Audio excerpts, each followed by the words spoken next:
Good morning, everyone. Welcome to David's Hope and the Arizona Mental Health Criminal Justice Coalition, a special session on private prisons. And we're very honored to have our special guests today, John Dacey and Robert Craig from Abolish Private Prisons, and we'll be hearing from them shortly. We appreciate you being with us today. I want to just let you know that we are recording this meeting. You should have heard a recording telling you that already. And we are very excited that we're starting to put our coalition meetings up on YouTube. And I did send that out in a notice just earlier this week. So for folks that miss it and you want to share it with someone who wasn't able to be here today, that'll be an available option for you now. So I'm really hopeful that it'll help us satisfy a need that we've been hearing for quite some time. So I thank each and every one of you for taking the time today. I know the issue of private prisons is not something that we normally talk about. It's just become a part of life here in Arizona. But it's a topic that we really need to understand at a level to help us make systemic decisions on how we want to operate here in Arizona and really across the nation. I'd like to just thank our usual partners in our work, the National Alliance on Mental Illness of Arizona, who supports and collaborates with us regularly. And the director, Jim Dunn, I'm not sure if Jim's on the line yet. I know he's planning to be here today. And the Office of Individual and Family Affairs at Access. Our state healthcare system is really a critical player in making sure that people with mental illness and addictions get the care they need and stay out of incarceration. They can't do it all. They need our help and the help of system partners all across the state. But we thank the Office of Individual and Family Affairs at Access for their partnership in our ongoing work and giving us the tools that we need to reach the right people in order to effectively advocate to reduce incarceration of people with mental illness and addictions. Our goal, of course, as always, is to keep people out of incarceration, but we feel it's a moral responsibility to make sure that people that are incarcerated are treated humanely, given medications that they need. And we believe that it's our government's responsibility to make sure that that's happened as a critical duty of the function of government. Now, what I'm going to do is our usual. I'm going to do, this is quick in the meeting, I know, but I'm going to do that poll that we always do. I need to do that just to check in on a couple important questions and our usual question of sort of your background and what brings you to the meeting today. So I'm going to go ahead and start that poll now. And let me get that going, and we'll ask you to just answer 3 questions quickly, and we'll get a better idea of who our audience is today. Question number 1, my relationship to a person living with a mental disorder and/or addiction is: are you a peer or family member, a professional, or are you both a peer and family member and a professional? Question number 2, I believe that our state's policies of contracting with private prisons is a good practice and keeps our communities safer. We've got yes, we've got no, and we've got no opinion if you're not sure is an option. And question number 3, our last question, do you view the utilization of private prisons as compatible with the mission and goals of the Stepping Up Initiative? And most all of you are familiar with the Stepping Up Initiative. Those of you that might not be, that initiative is the same as our David's Hope goals to reduce the numbers of people with mental illness and addictions that are incarcerated. So we just have those 3 simple questions, and I'm going to, looks like the numbers have stopped coming in, so I'm going to end that poll. You guys are quick, and I'll share the results quickly. 60% of you are both a peer and or family member and a professional. So you are an educated group all the way around, both life experiences and professionally. Number 2, I believe that the state's policies of contracting with private prisons is a good practice. Wow, we've got 80% saying no, not feeling that that is, or not believing that it's going to keep our community safer. And 15% are undecided or have no opinion. And our third and last question, do you believe that, or do you view the utilization of private prisons as compatible with the mission and goals of the Stepping Up initiative? This is interesting, and I'm sure it required some thought, so thanks for coming up with this quickly like y'all did.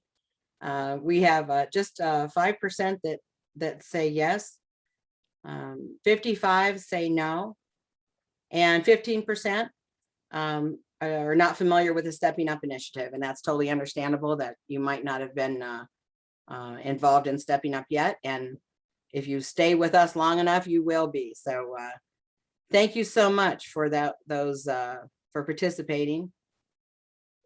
I appreciate very much your participation in that poll.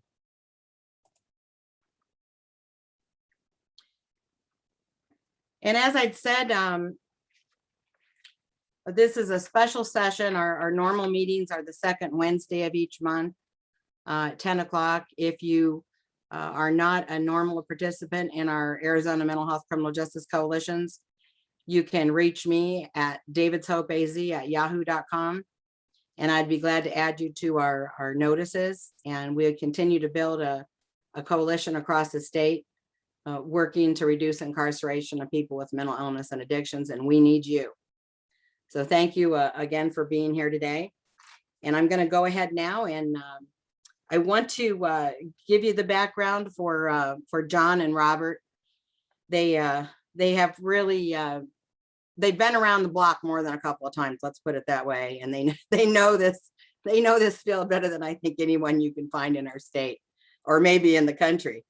So I want to go ahead and read this bio to you. Apologize for having to read it, but I don't want to miss anything. John Dacey has worked for 12 years at legal aid and public interest firms where he handled class action and other cases for the poor and people with disabilities in matters concerning poverty and disability programs, particularly Medicaid and jail conditions. John was in private practice in Phoenix for almost 30 years, where he represented provider organizations, particularly nonprofits in Arizona's Medicaid program. His work includes trials in state, federal, and tribal courts. John served as a state court judge pro tem and a federal court-appointed mediator to mediate inmate lawsuits over medical care and religious freedoms. For the last 5 years, John has been building a litigation challenge to the constitutionality of private for-profit prisons. And that organization, which he has founded, is Abolish Private Prisons, and it is a 501c3 Arizona nonprofit corporation. And Robert Craig. Thank you for being with us today, Robert. Robert graduated from the University of Pennsylvania Law School in 2012, clerked for Judge Andy Hurwitz on the Ninth Circuit for 1 year, followed by a 3-year clerkship with Judge James Soto of the District Court of Arizona. He volunteered with Abolish Private Prisons over the fall of 2017 and joined the team full-time in 2018.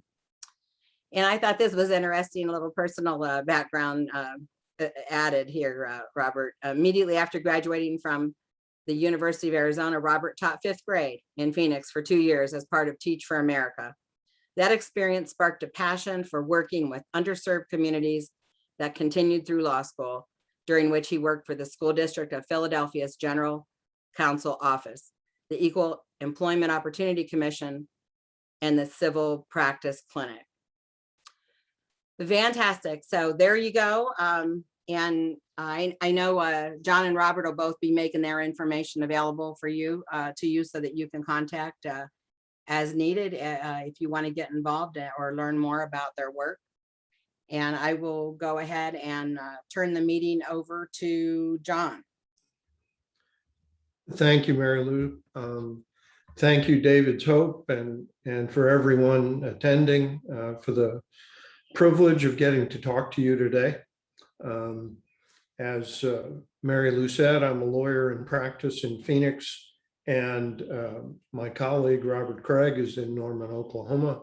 And let me start out by telling you just a little bit about Abolish Private Prisons. So we are a public interest law firm based in Phoenix, and we do not charge for our services. Most of our clients at this time are people incarcerated in private for-profit prisons that are under contract with the Arizona Department of Corrections. Our goals include raising awareness through opportunities to make presentations like this, to educate. We sometimes write about our subject matter.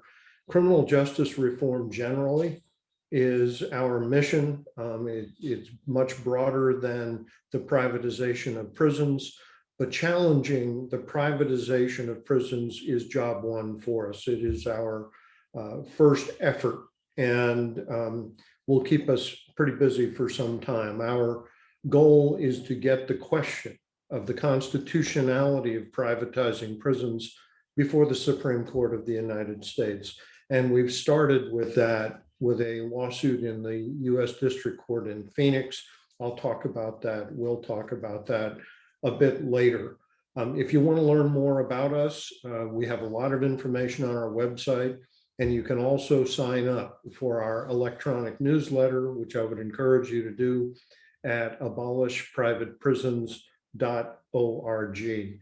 So with that in mind, let's see, if the United States and the majority of the states decide to make incarcerating people very profitable for large corporations, what can possibly go wrong?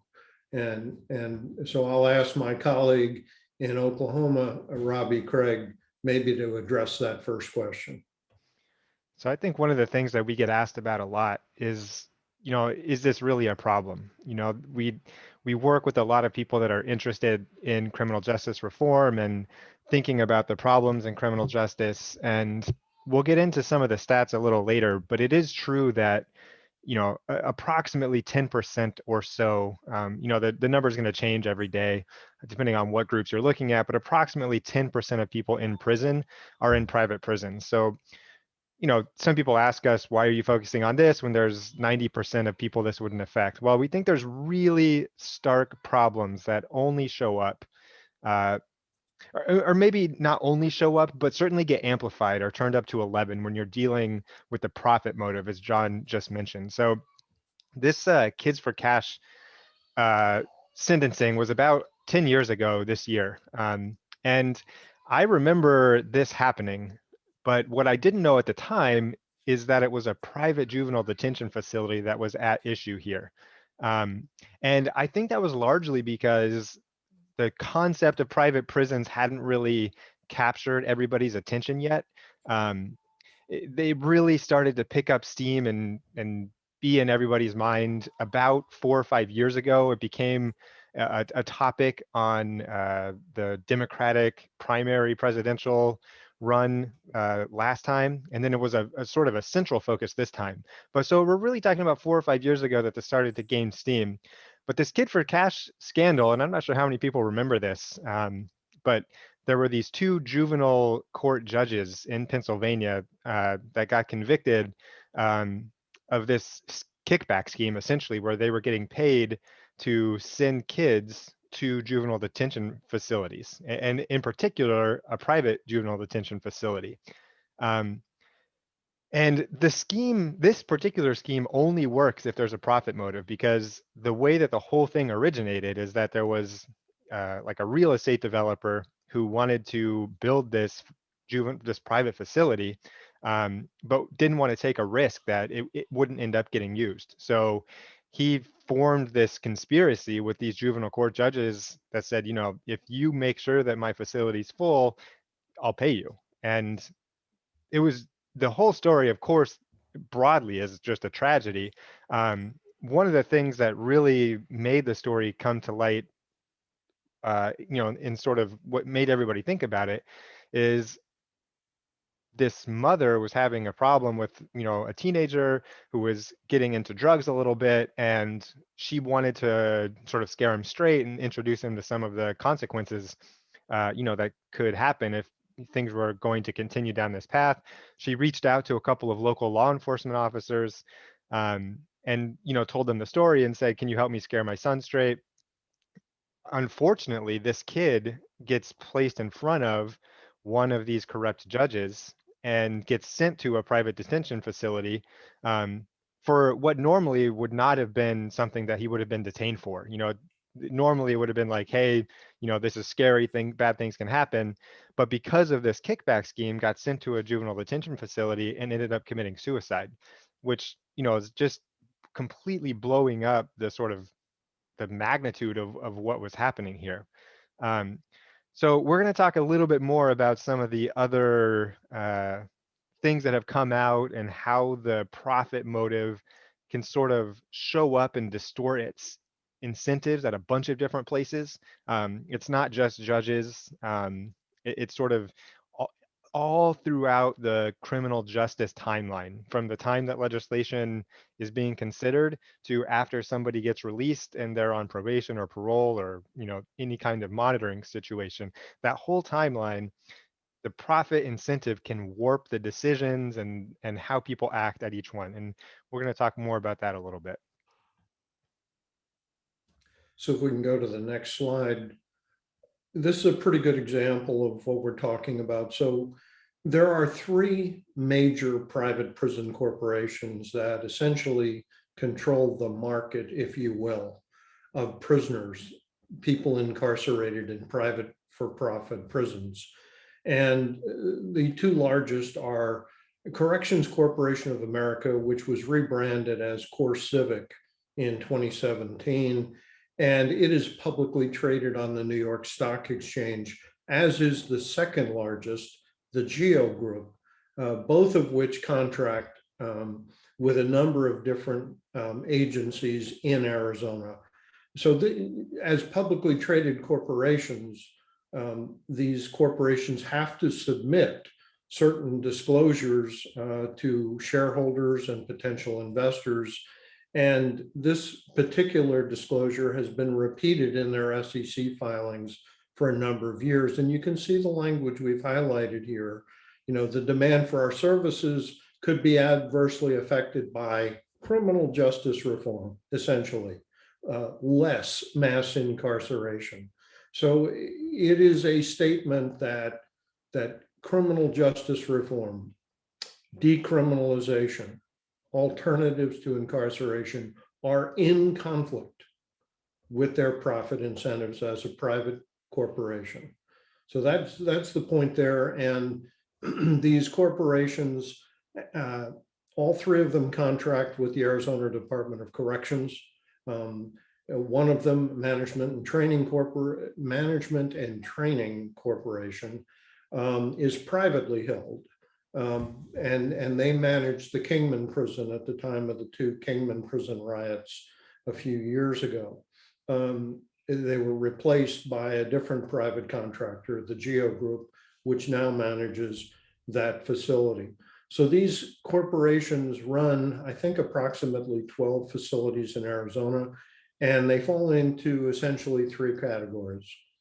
6 of them contract with the Arizona Department of Corrections, and they house people placed in their facilities through the Arizona Department of Corrections. That it means people who have been convicted of crimes, typically in the state superior courts, and then turned over to the custody. of the Arizona Department. About 20% of Arizona's state prisoners are in private facilities. So Arizona is one of the top 5 states in terms of its use of private prisons. And then we have private prisons in Arizona that contract with the Department of Justice, the United States Department of Justice. So that's going to be the United States Marshal Service, and on some occasions, the Federal Bureau of Prisons. ICE also contracts with the corporations for private detention, civil detention. The third major customer, if you will, of the private prisons in Arizona are the other states. The majority of the states in the United States use private prisons or have private prisons in their states. So we have private prisons that import incarcerated people in our past from Alaska, Hawaii, California, Vermont, Nevada, and most recently, I think, Kansas. And some of those facilities may only take people from other states, so they're not subject to the jurisdiction of the Arizona Department of Corrections. It's up to Hawaii and Alaska or Vermont to keep an eye on what's happening in those facilities in Arizona. So there's more that can go wrong when you pit this, when you inject this profit incentive into our criminal justice system. If you wouldn't mind continuing, Robert. Sure. I was going to point out, while we're on this, I think one of the things that's very interesting, and this goes to something we'll talk about later, which is like, what can you do if you want to get involved to help out? These corporations, since they're publicly traded, are sensitive to public pressure. And you can tell that at least in one way, because as John noted, and as the screen says, this corporation was previously called Corrections Corporation of America, rebranded itself to Core Civic. The other one is called Geo Group, and the third one is called Management and Training Corporation. Now, if you put those 3 names in front of people and ask them, hey, what do you think these corporations do? I don't think anybody would guess that they said run private prison facilities would make up a large part of what they do. So you can tell it's this Orwellian trick of language to make them, advertise themselves as being, very positive force. And if you look on their website, you can see that they really tout how big of an impact, positive impact they're having. And so when we talk a little bit later on about activism and stuff like that, keep in mind that public pressure really does work. And there was a recent news story about a private prison being built in Alabama that there's been significant pushback and changes are still ongoing there. And that's all because of sort of grassroots organization that people have started. So it just, sometimes it feels like, against these corporations, they're just so big that they don't care about their public vision and how people are seeing them. It really doesn't seem to be the case, that because they're contracting with the government, they are sensitive to how people view them. It's important to talk about what private prisons are and what it is we are not focused on right now in terms of prioritization. So the private prisons are prisons that are privately operated.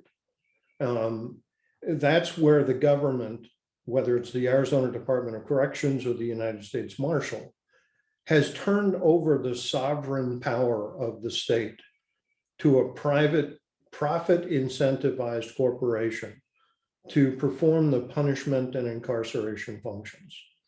And what is not a private prison is just as important to discuss. So if any of you have seen the Ava DuVernay documentary film 13th, the final third of that movie is about the privatization of the corrections industry. And so there are all kinds of major corporations that make a lot of money off of our society of mass incarceration. So what we're not talking about as private prisons are the many vendors that contract with public and private prisons to great profit.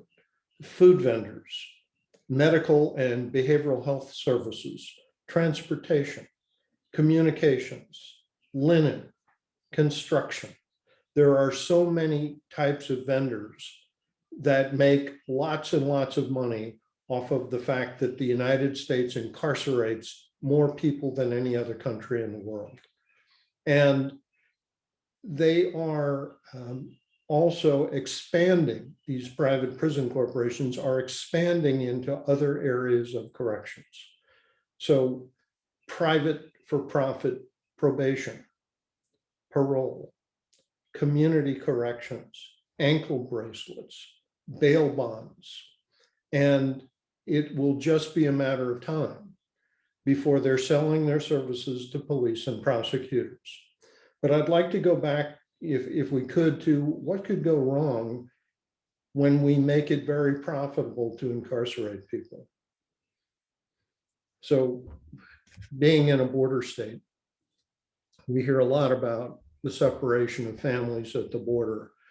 That's not our direct focus at this time, the immigration detention, which is in the civil arena, but 70 to 80% of immigrant detainees are in private facilities.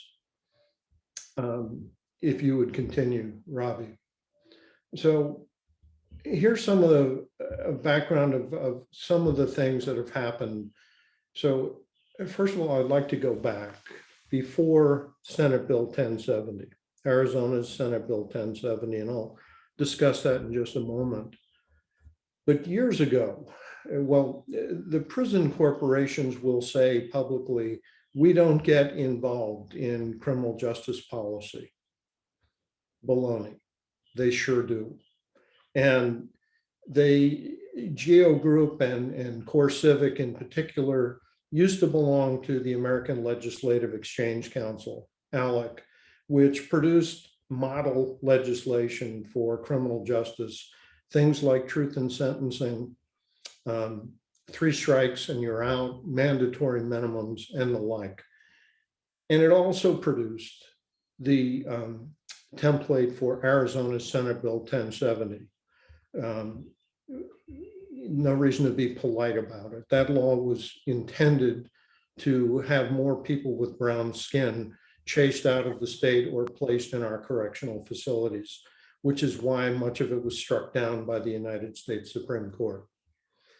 But the National Public Radio did an investigative piece, and we pulled part of it here, which was, where did the money come from to get this law passed in Arizona? And that particular study concluded it was the private prison industry that bankrolled the passage of that law, with the vast majority of legislators who signed the bill and Governor Brewer taking money from the private prison corporations. So that brings the private prison industry's political power home here in Arizona.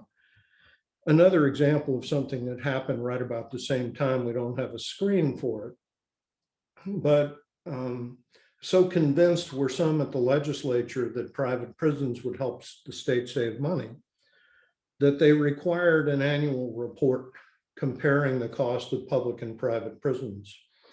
And the Arizona Auditor General's office was given that task. And when they produced their first report in 2010 or 2011, with the conclusion that private prisons cost slightly more, the result was that the legislature repealed any further requirements for future studies. In other words, the public doesn't get to know. If you would advance to the next slide. Sure, and just on that a little bit, in terms of, the public doesn't get to know, an important part about that is the private prison vendors are not subject to the Freedom of Information Act requests that allow activists to get a lot of information about what's going on, inside. So there's been some activism to try to pass legislation to subject these private corporations to FOIA requests, which they vehemently, protect their ability to operate in the dark. Yeah, so move next slide. And quite successfully so far. So this was a story that came out of Casa Grande in 2012. There was a a drug raid at the public high schools in Casa Grande, conducted by the Casa Grande Police Department, the Gila River Police, and the Pinal County Sheriff's Office working together, bringing out the drug sniffing dogs, along with officers from what was then Corrections Corporation of America.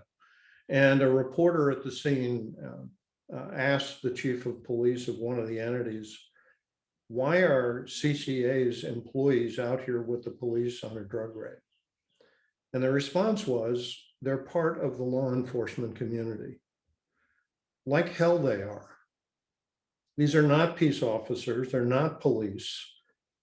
And the inference might be drawn, they're out here to keep their beds full because they're one of the largest, if not the largest, private employer in Pinal County.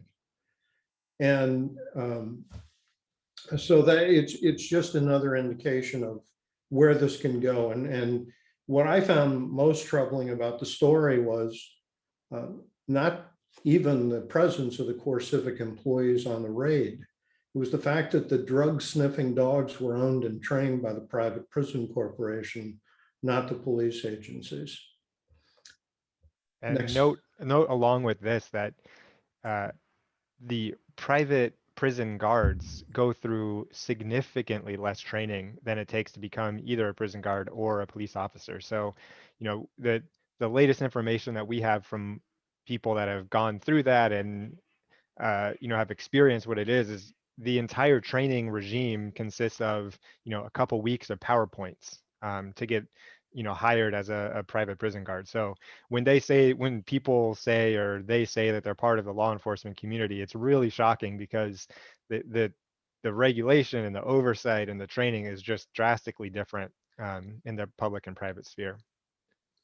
So a couple of other quick examples of what can go wrong when you throw profit incentives into enforcement of criminal laws. So in Oklahoma, one of the district attorneys was using a private contractor for highway drug stops and DUIs, and they got their cut off the top. So there was quite an incentive for them to stop drivers in Oklahoma because that's how they got paid. They didn't get paid for not stopping drivers. If you go to the next one. And this is just the headline. Louisiana has a unique twist. There are rural sheriffs in Louisiana that own the jails that they put people in. So if they put more people in their jails, they get paid more for doing so than just for being law enforcement. And that's a good segue, I guess, to talk a little bit about how Arizona's Department of Corrections pays the private prisons. So the private prisons are paid a per diem. And so it is a set dollar amount that the private prison receives for every day a particular prisoner is in one of their cells. And it's the same amount of money, no matter whether it's Jim, Bob, or Joe that's in the cell. So the prisoners are truly fungible in that sense. And these corporations calculate the money for each of what they call these man days. So if any of you are familiar with hospital reimbursement, you take the sentences at midnight and the hospital gets reimbursed under the DRG or the access per diem system based on who's in the facility at each day of the hospital census. So this is similar to that, and they calculate hypothetically they're going to get 55 to 60 bucks a day as revenue by having John Doe in their private prison cell. And from that, they calculate that they'll make about $21, $22 a day of profit for having John Doe in their facility. So to be clear, I'm not talking about this profit coming from using John Doe's labor to work inside the facility or to contract out that labor. I'm talking about the mere physical presence of John Doe in the private corporation's prison cell as generating revenue and profit for the corporation's shareholders based on the mere physical presence. So to use an analogy, we think of slavery in the United States as slave labor in the ownership and dominion and control of the slave master. But if you take a look further in the slavery trade, the slave trader who is transporting the people across the Atlantic has no interest in the slave's labor. It's simply the possession and dominion of the person that makes that slave valuable to the slave trader. And yes, we do think prison privatization is a modern form of slavery. If you could go to the next slide, Rob. So before we talk about the lobbying and campaign spending of the private corporations, let's first talk about a couple of other examples. So there was a story out of Iowa several years back where a federal judge issued an order or a warrant requiring the rounding up of several hundred immigrants for immigration detention. Several days before the judge issued her order, her husband purchased a bunch of stock in Geo Group, the private prison corporation that has the highest percentage of immigrant detainees in private immigration detention. Now, I don't know whether that violates a judicial code of ethics or not, but how would you feel if you were a person in front of a judge, a prosecutor, a police officer, if you knew that that person was invested in the profitability of private prison corporations? So as an example, the Arizona State Retirement System does invest in private for-profit prisons. Now, it's true, it's part of a large portfolio of investments, and it's a tiny percentage of that. But when you get lots and lots of public pensions around the country, in each investing in the private prison industry, it adds up a lot. So at one time, the California Public Employees Retirement System was one of the larger shareholders of Corrections Corporation of America.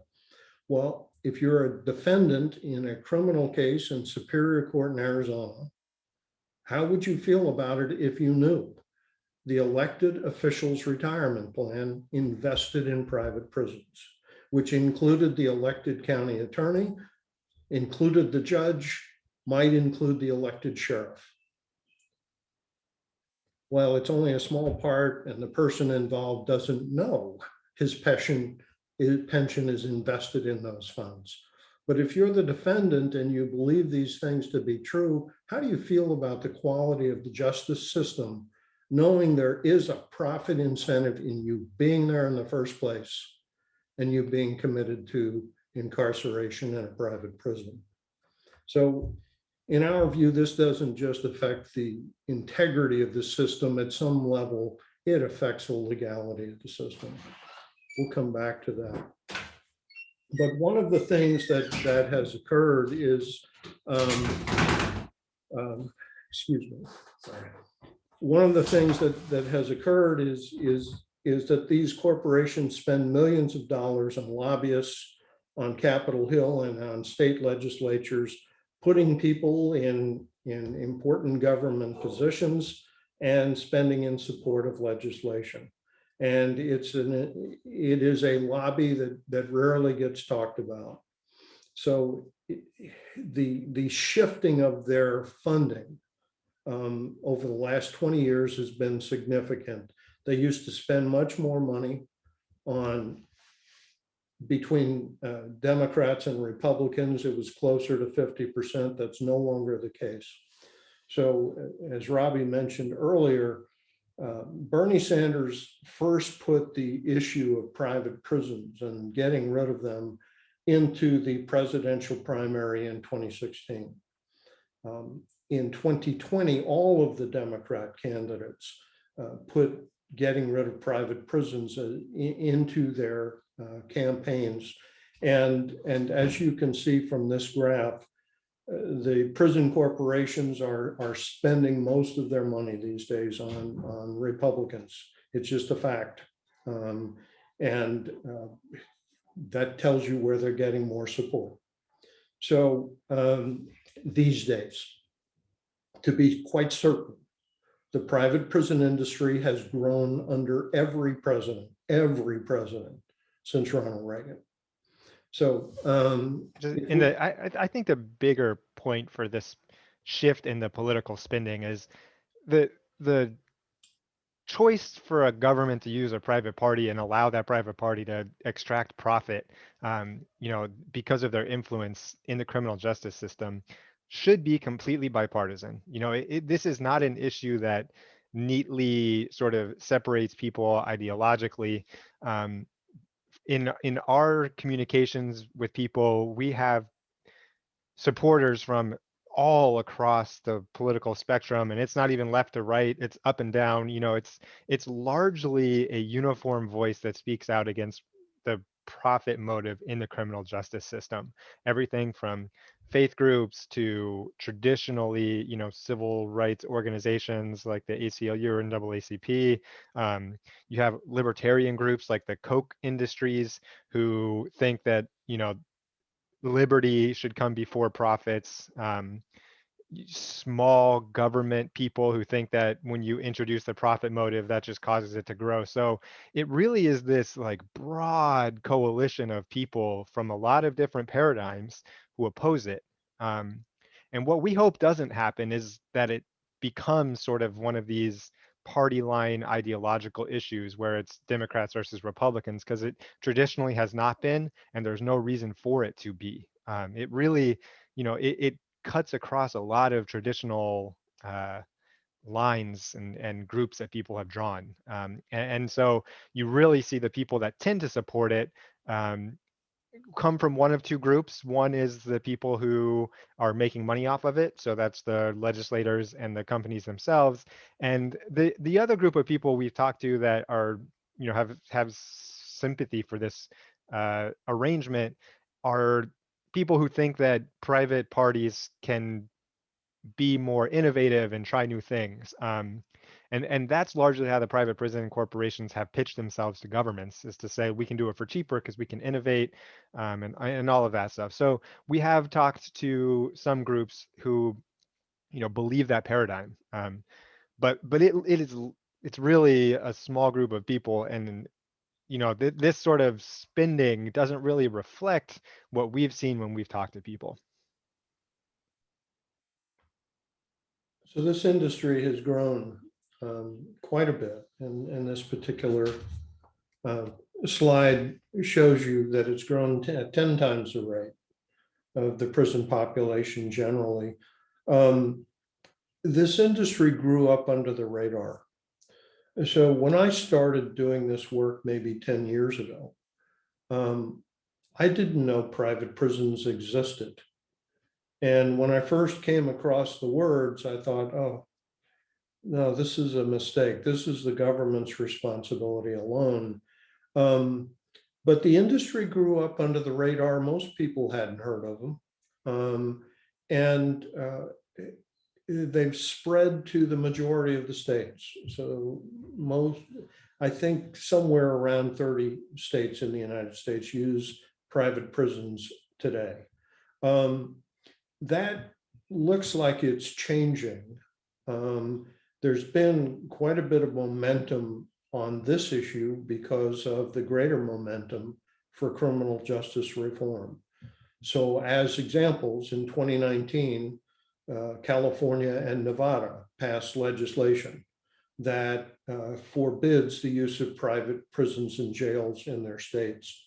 Just last week, the governor of the state of Washington signed legislation that forbids private prisons in the state of Washington. Other states like Illinois, New York, Iowa have already had such legislation. which leads us to what happened in the first week of President Biden's administration. He signed an executive order on January 27th that calls for the phasing out of the use of private prisons by the United States Department of Justice.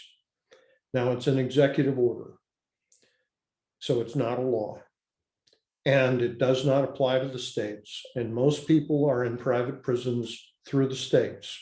In Arizona, the city of Mesa also contracts with CoreCivic for some of its jail services, and I don't know if other communities piggyback on that contract.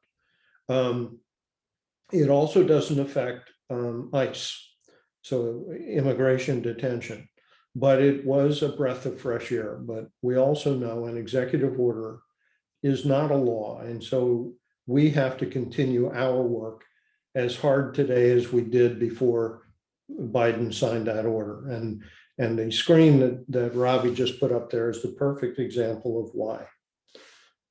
In August of 2016, the Department of Justice released a study, a 70-page study by the Office of Inspector General that described the terrible deficiencies in performance of the federal government's private prison contractors compared to the publicly run prisons used by the federal government.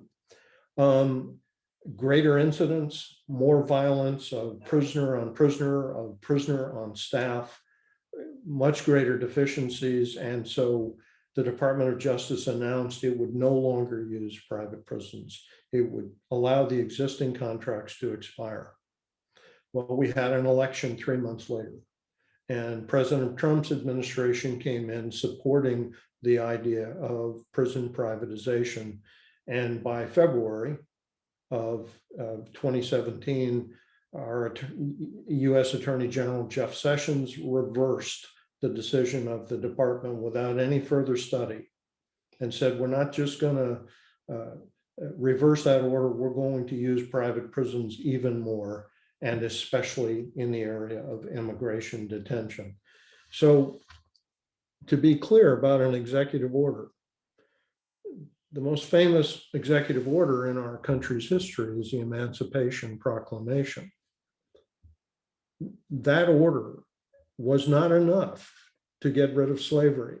We still had to amend the United States Constitution and enact the 13th Amendment in 1865. Because that executive order could go away as quickly as the Andrew Johnson administration. So, and by the way, Mary Lou, we have lots more to talk about, but if people have questions, this is, we're happy to open up our presentation to questions at any point.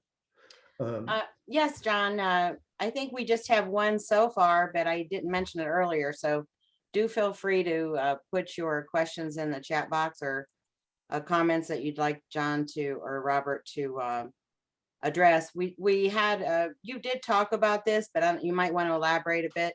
A question from Anne says, what is the cost per inmate for a public incarcerated versus private incarcerated inmate? I don't have those numbers. We do have the contracts with the department and the private prisons. I don't have those numbers for the privates. And it'll vary by contract. As you may know, there are different levels of security in different prisons. And that affects things. There's also a real difficulty in doing an apples to apples comparison, because if you're a for-profit vendor, you make more money if you get people that are have less behavioral issues inside the walls, and some of the contracts even carve out certain types of prisoners from being placed in private prison corporations, such as people with serious chronic illnesses. So that's going to make prisoners in certain circumstances less expensive simply because of characteristics. But I haven't seen an apples to apples comparison cost per inmate by facility.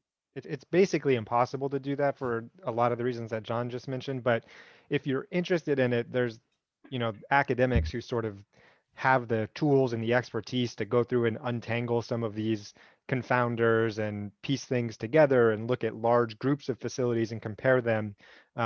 Almost universally find that public prisons are slightly cheaper, or they're either the same price or slightly cheaper when you take a large view.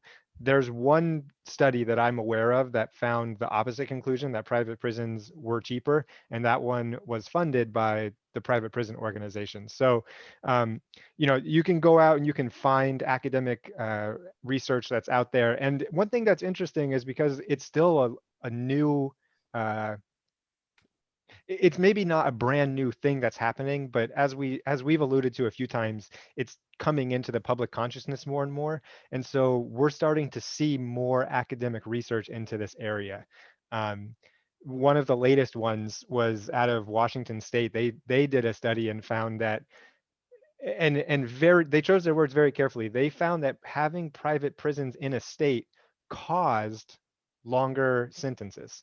And so it wasn't just a correlation. They did some very sophisticated, economic analysis and found that when private prison beds were available, they were more likely to be filled for a variety of reasons. And so you're starting to see these more and more sophisticated analyses come true. Another one that I think is really interesting is someone, I think it was in Mississippi, did a study and found that people in private prisons spend approximately 10% longer because they get more incident reports written up.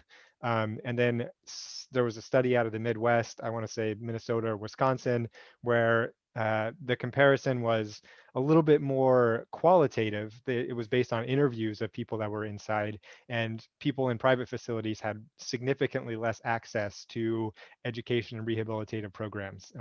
And that's, we've been talking about the income side of private prisons, which is how much does the state pay them.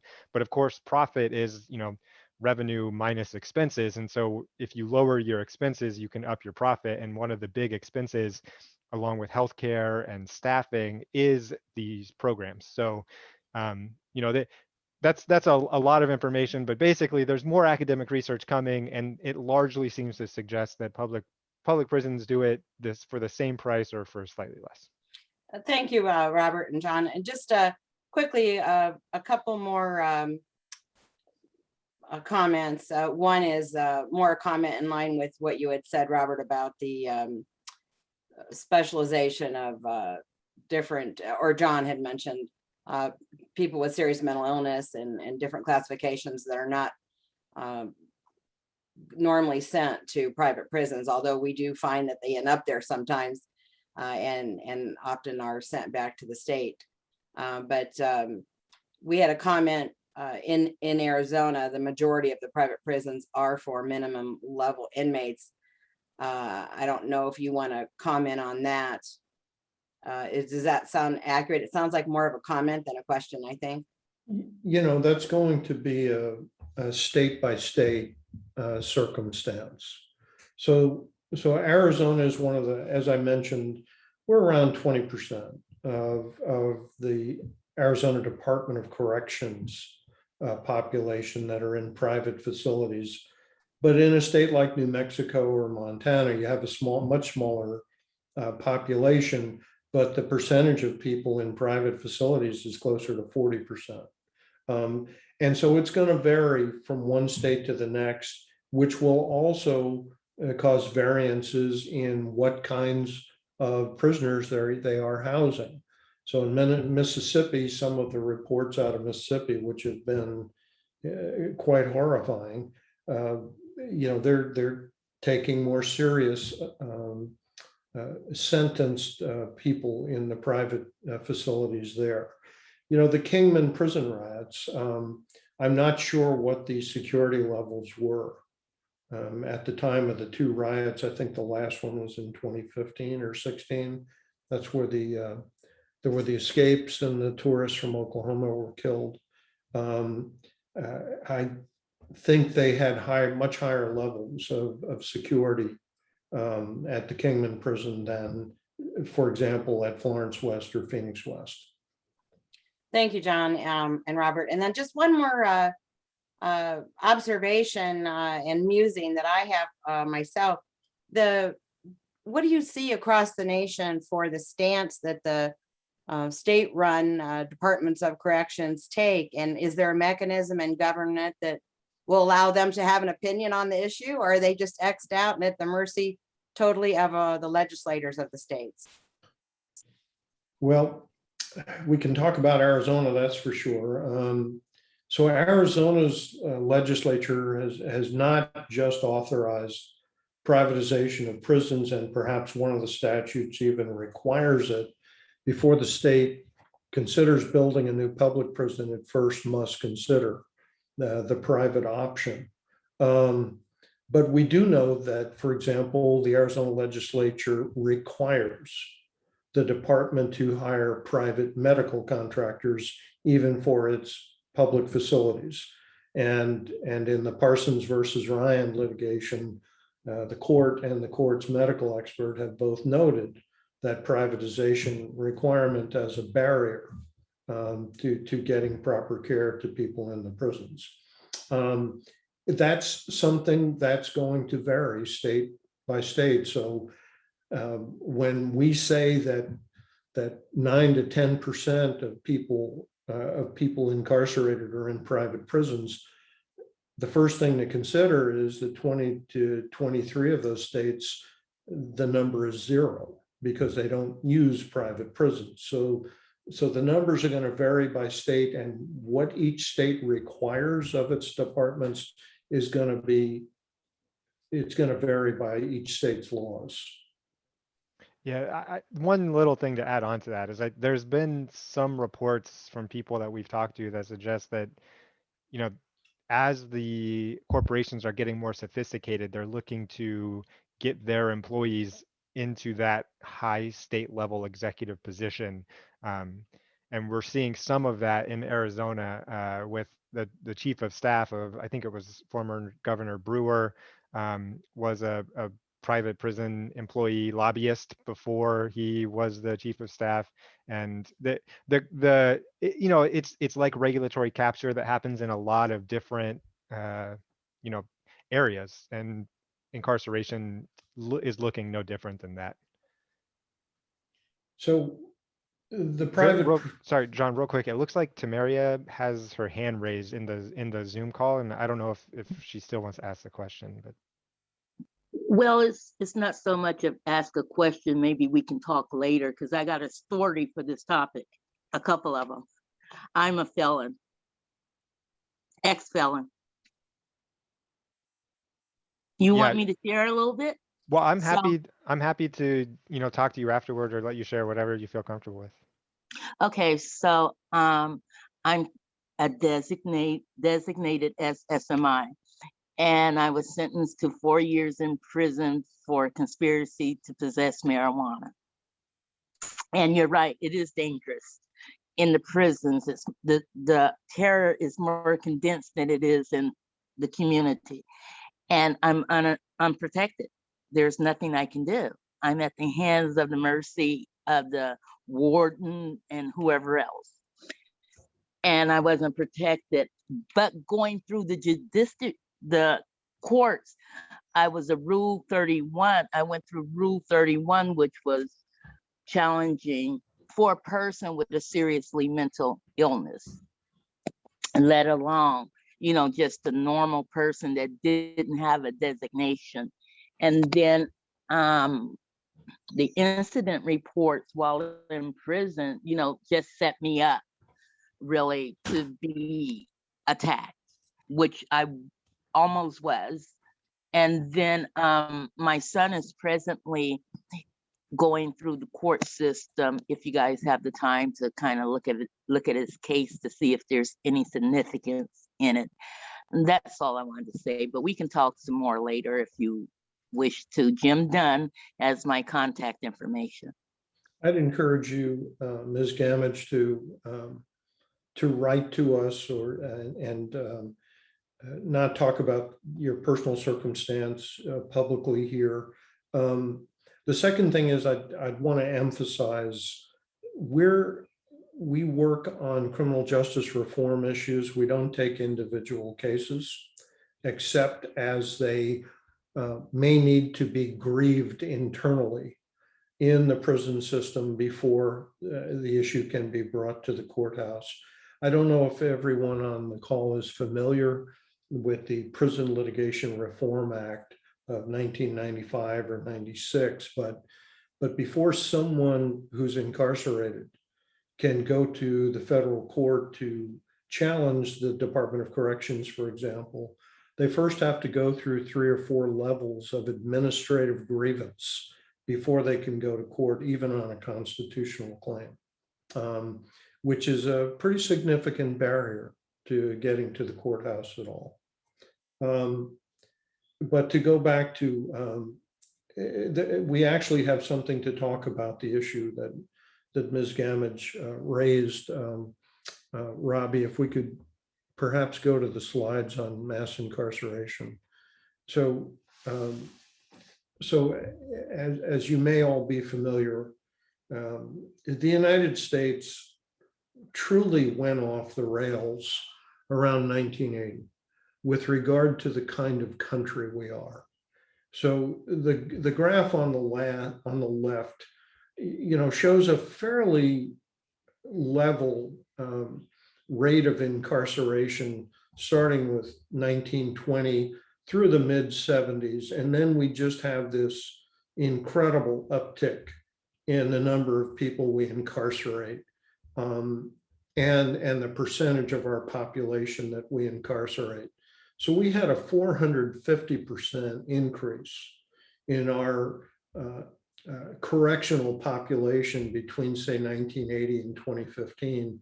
And our population in the United States didn't increase anywhere near that.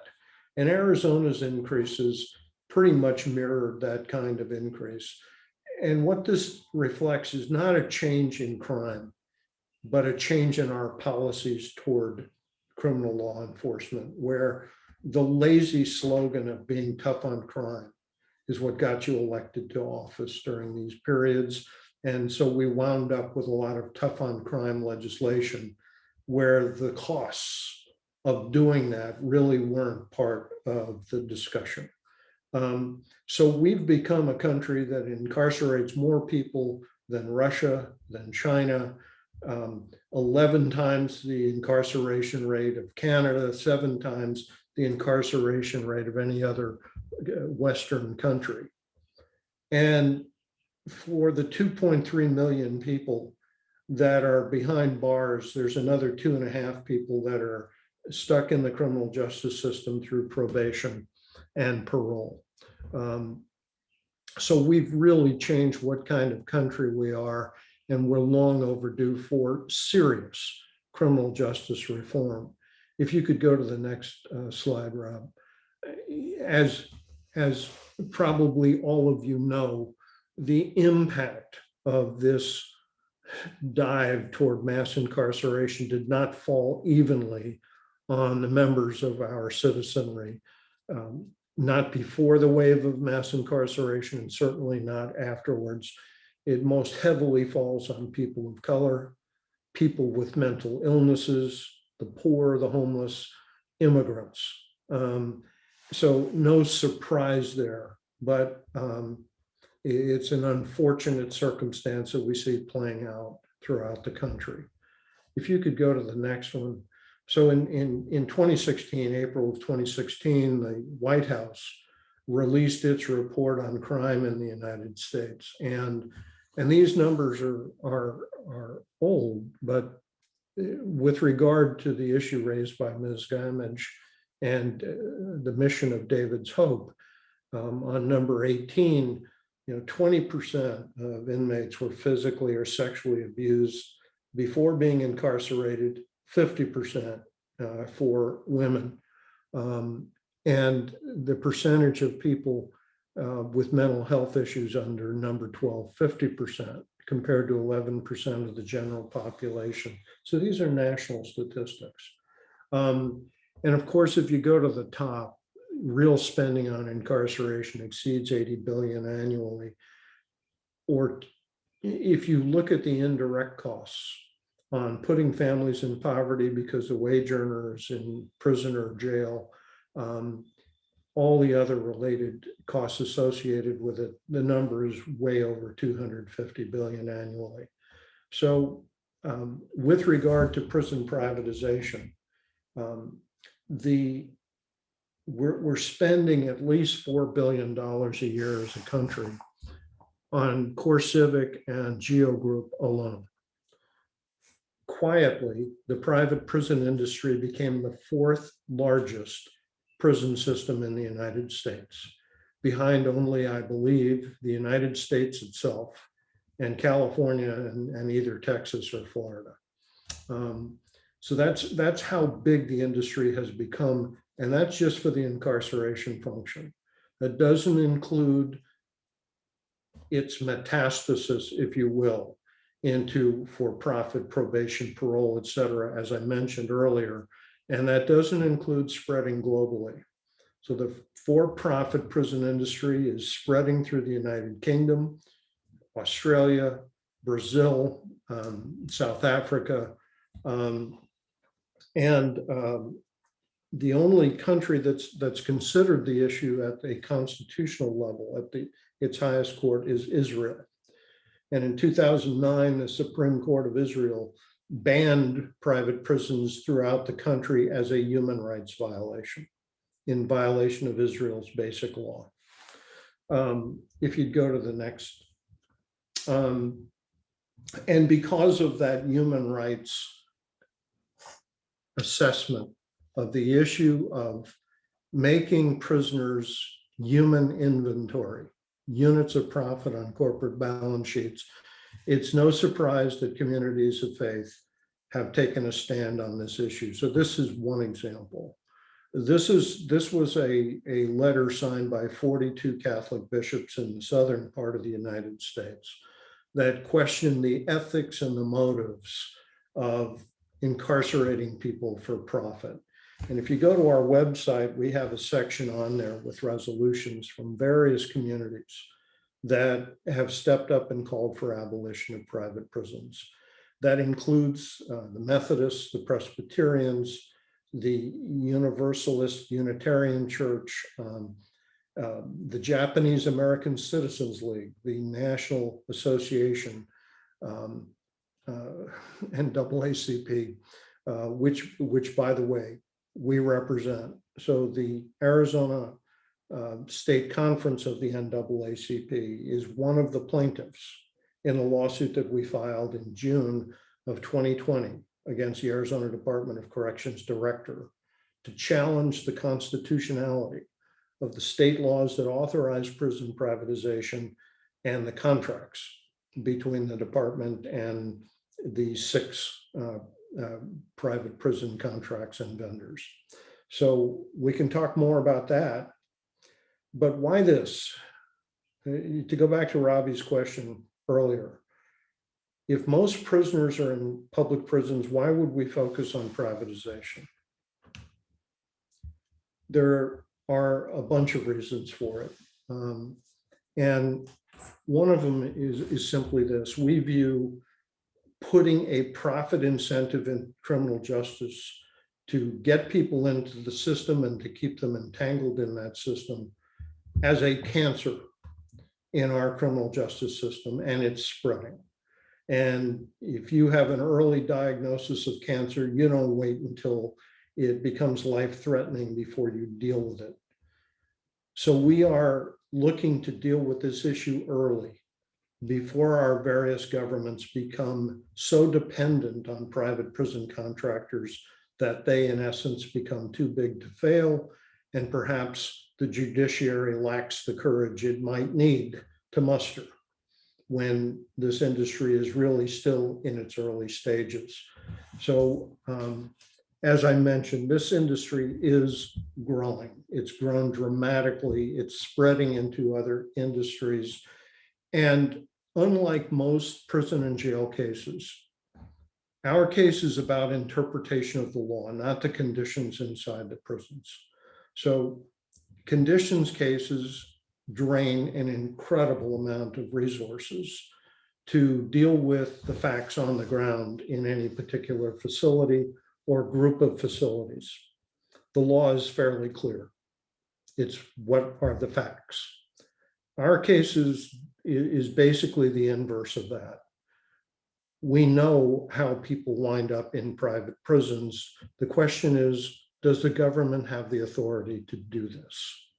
And we look at it a couple of ways. First, from the standpoint of proper governance, did the people give the government the power to do this?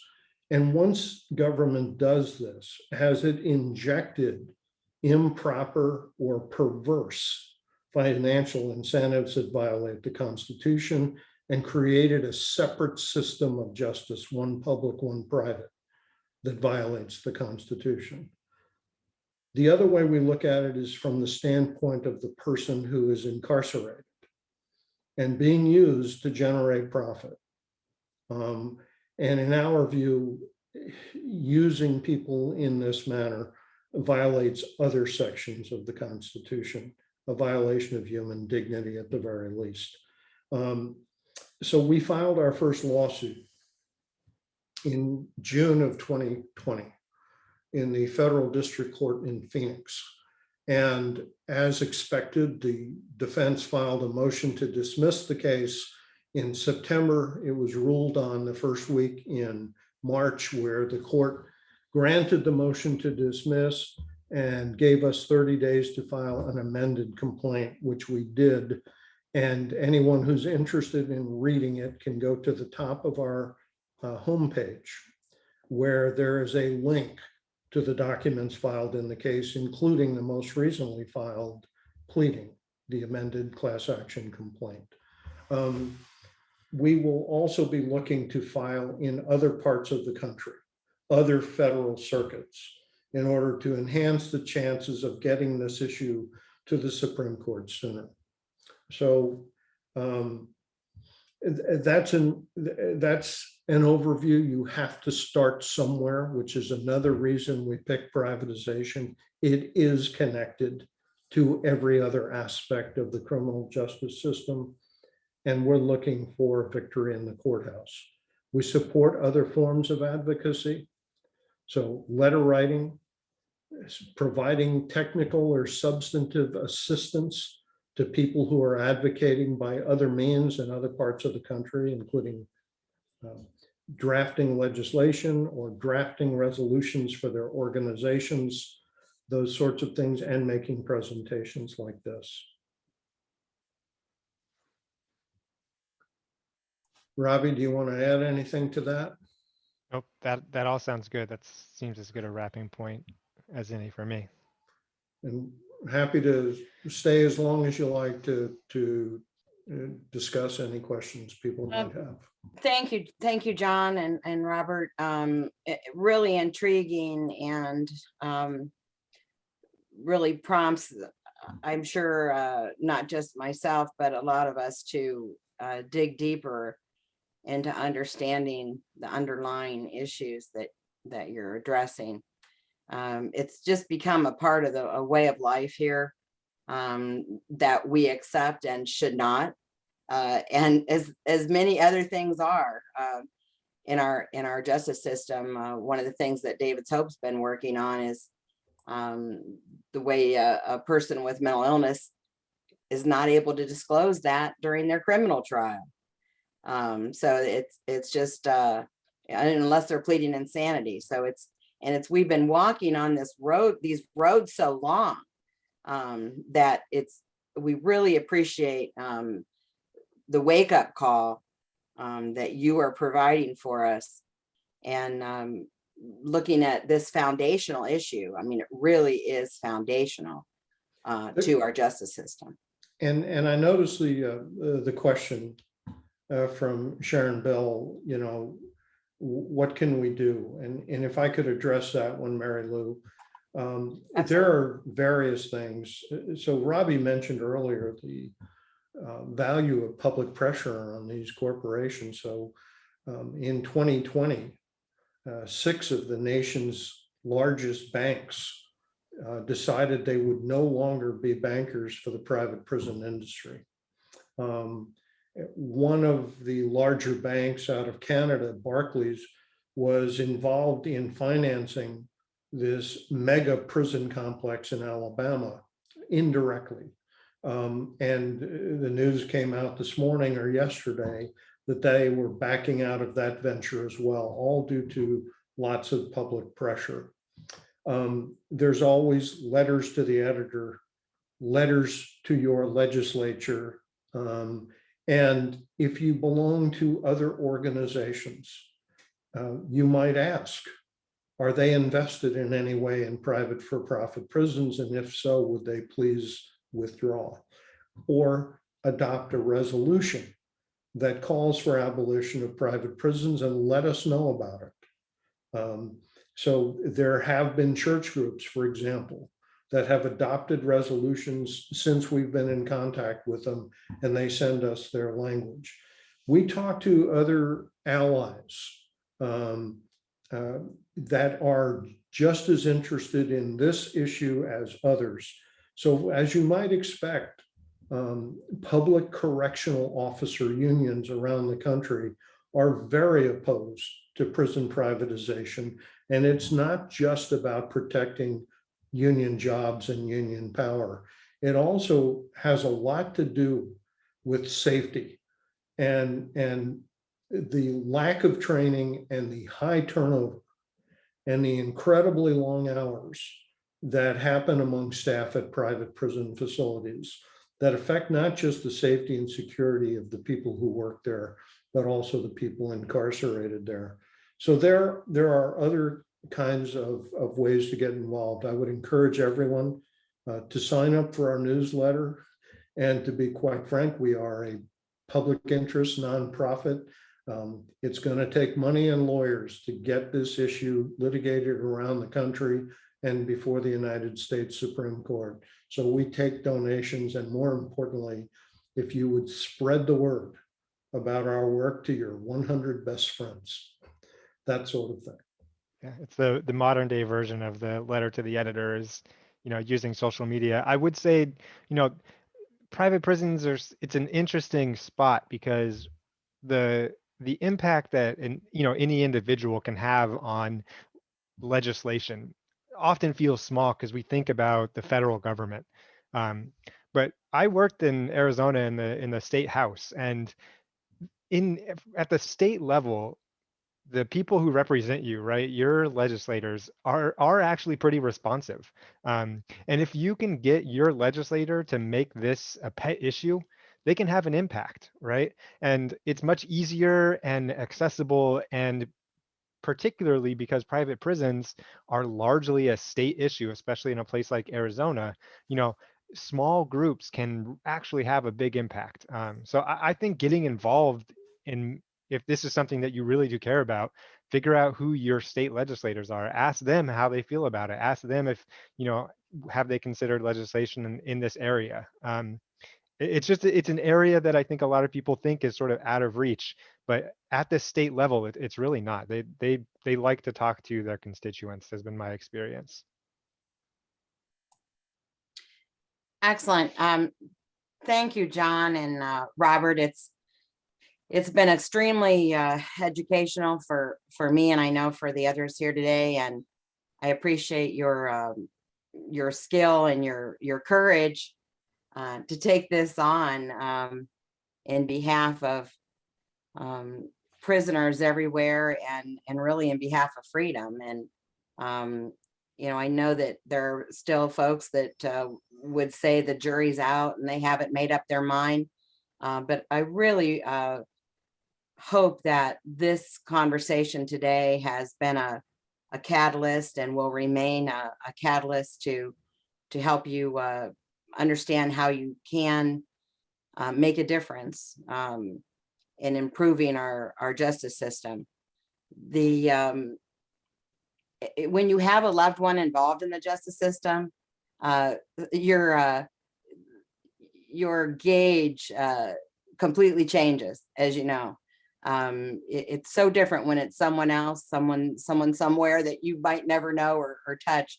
And when it's one of your loved ones or maybe yourself, the issues become so different.